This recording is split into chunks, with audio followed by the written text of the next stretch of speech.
নমস্কার বন্ধুরা, আমি সুস্মিতা আর আমার নতুন আবার একটা ব্লগ ভিডিওতে তোমাদের সকলকে ওয়েলকাম। আমি তোমাদের সাথে আজকে শেয়ার করছি আমার শনিবার দিনের ব্লগটা।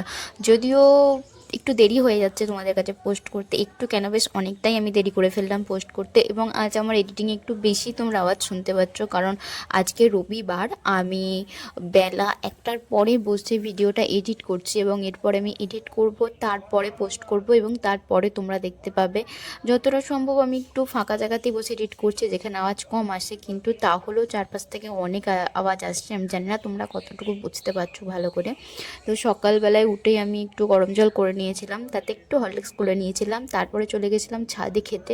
তবে হ্যাঁ, বেশ ভালো ঠান্ডা ছিল, সেই জন্য ছাদে গিয়েছিলাম, কিন্তু রোদ তো একটুও ছিল না, সেই জন্যে ঠান্ডাতেই গরম গরম হরলিক্স খাচ্ছিলাম আর বসে বসে না দাঁড়িয়ে দাঁড়িয়ে অনেক কিছু ভাবনা চিন্তা। আমরা সারাদিন অনেক কাজই করি, কিন্তু সব কাজে সবসময় হাতে ফোন নিয়ে ভিডিও করা সম্ভব হয় না, যেহেতু আমার কোনো ক্যামেরাম্যান নেই যে সবসময় আমার সাথে ভিডিও ধরে দেবে বা করে দেবে। সবসময় কেন, একবারও কেউ আমার ভিডিও ধরে দেয় না, তো পুরোটাই আমাকে নিজে ফোন রেখে রেখে স্ট্যান্ড রেখে রেখে করতে হয়। যদিও স্ট্যান্ডটা আমার অনেক দিনের পুরানো আর তার জন্য ভেঙে গেছে। তোমরা হয়তো ইউটিউবে আমার প্রায় মোটামুটি 1 বছরের মতো ভিডিও দেখছো, কিন্তু এর আগেও তোমাদেরকে কখনো বলিনি, কখনোই শেয়ার করা হয়নি আমি এর আগেও ফেসবুকে প্রায় 2 বছরের মতন ভিডিও করতাম, এবং সেখান থেকে আমি টাকা উইথড্রল তো করতে পারিনি, কিন্তু কিছু হলেও আমার সেখানে ডলার জমতে শুরু করেছিল। কিন্তু একটা জীবনে কিছু ঘটনা ঘটেছিল, যার জন্য আমি ফেসবুক ভিডিও পুরোপুরি ছেড়ে দিতে বাধ্য হই। হ্যাঁ, আমার অনেক ডলার ঢোকেনি, মানে টাকাটা $100 না হলে তো তুলতে পারবো না। তো $100 তো হয়নি, তবে হ্যাঁ শেষের দিকে শুনেছিলাম যে $25 হলেও তোলা যায়, কিন্তু $25 পর্যন্ত আমার তখন জমেনি, তার থেকে কম কিছু জমেছিল।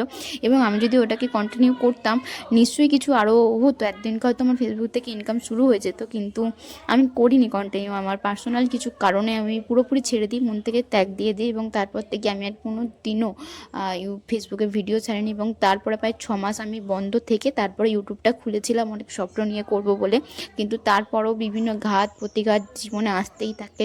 তার জন্য আমি 1 বছরও কমপ্লিট, মানে 1 মাসও পুরোপুরি ভিডিও দিইনি।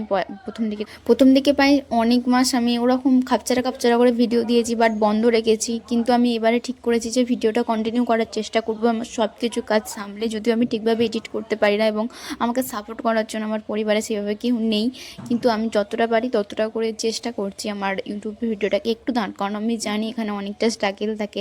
আর এখানে সব থেকে বড় কী কথা বলো তো, লাকের একটা ভীষণ বড় ব্যাপার আছে। অবশ্যই আমার নলেজটাও সেভাবে নেই অতটাও, তবে হ্যাঁ অনেক টাইম দিয়েছি আমি ফেসবুকে, কিন্তু আমার মনে হয় তার হাফ টাইমও আমি ইউটিউবে দিইনি, আমি সত্যি দিতে পারিনি।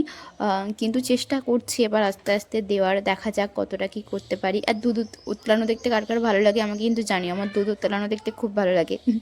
ইনফ্যাক্ট এই দুধ উতলাতে গিয়ে আমি দুধ ফেলেও দিই, এমনও হয়েছে। তো যাই হোক, দেখো আমাদের বাড়িতে শনিবার দিন রাত্রেবেলায় রান্নাগুলো হয়েছিল, আর আমার ছোটো ভাই আমাকে তো খেতে দেবে না বলে দুষ্টুমি করছিল, আমার খাবার নিয়ে নিচ্ছিল। তো সেই ভিডিওগুলো নেই, কিন্তু দেখতে পাচ্ছ তোমরা কেমন হাত চাপা দিচ্ছ। ও সারাক্ষণ আমার সাথে এরকমই করতে থাকে, কিন্তু ও আমার থেকে বয়সে অনেক ছোট, কিন্তু ওর সাথে আমার সম্পর্ক দেখে তোমরা বুঝতেই পারবে না যে আমরা এত ছোট বড়, কিন্তু আমাদের মধ্যে এরকম সম্পর্ক। আর যে কথাটা তোমাদেরকে বলছিলাম, আমি চেষ্টা করছি ভিডিওটাকে কন্টিনিউ করার। আমি জানি যে অনেক কিছু এখানে স্ট্রাগল থাকে, মানে পুরোপুরি জানি না ইউটিউবের প্রসেসটা, কিন্তু ফেসবুকের প্রসেস একটু জানতাম। এবং ফেসবুকে প্রচুর রুলস, প্রচুর নিয়ম। তো ওখানে আমি লাইভ করতাম, প্রত্যেক দিন লাইভ করতাম, অন্তত প্রত্যেক দিন না পারলেও সপ্তাহে 3-4 দিন করে লাইভ। আর আমি বাড়ি আসার সময় একটু দোকানে গিয়েছিলাম, আর কিছু কেনার ছিল, তোমাদেরকে আমি দেখিয়েছিলাম যে আমি একটা মুলতানি মাটি কিনেছি, আর এই যে মগটা দেখতে পাচ্ছি এই মগটা কিনেছি। আসলে আমি শুধু এই মগটাই কিনতে গিয়েছিলাম, কিন্তু সেখানে গিয়ে আবার মুলতানি মাটিটা দেখলাম, আর আমার মুখের মানে একের পর এক সমস্যা আমি দেখতে পাচ্ছি, অনেক কিছু সমস্যা। তো ভাবলাম যে মুলতানি মাটিটা কিনি, তবে এখন আমি ইউজ করিনি, তবে যখন ইউজ করবো অবশ্যই তোমাদের সাথে ভিডিওটা শেয়ার করবো। প্রথম ভিডিওটাই আমি তোমাদের সাথে অবশ্যই শেয়ার করবো।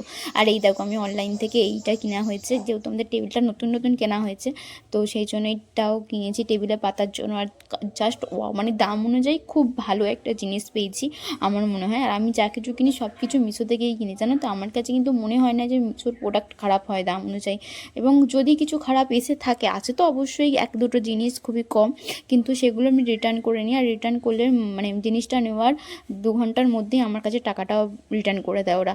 আর এই দেখো এইটাও কিনেছি, এটাও খুব সুন্দর হয়েছে। এবং তারপরে আজকে তোমাদেরকে বলেছিলাম না যে আজকে একটা পার্সেল আসবে, আজকে এসেও গেছে আমার সেই পার্সেলটা। তোমাদেরকে সেটা আমি ভিডিও করে শর্টে এবং ব্লগে দুটোইতেই দেখাবো, যতটা দেখানো সম্ভব হয়।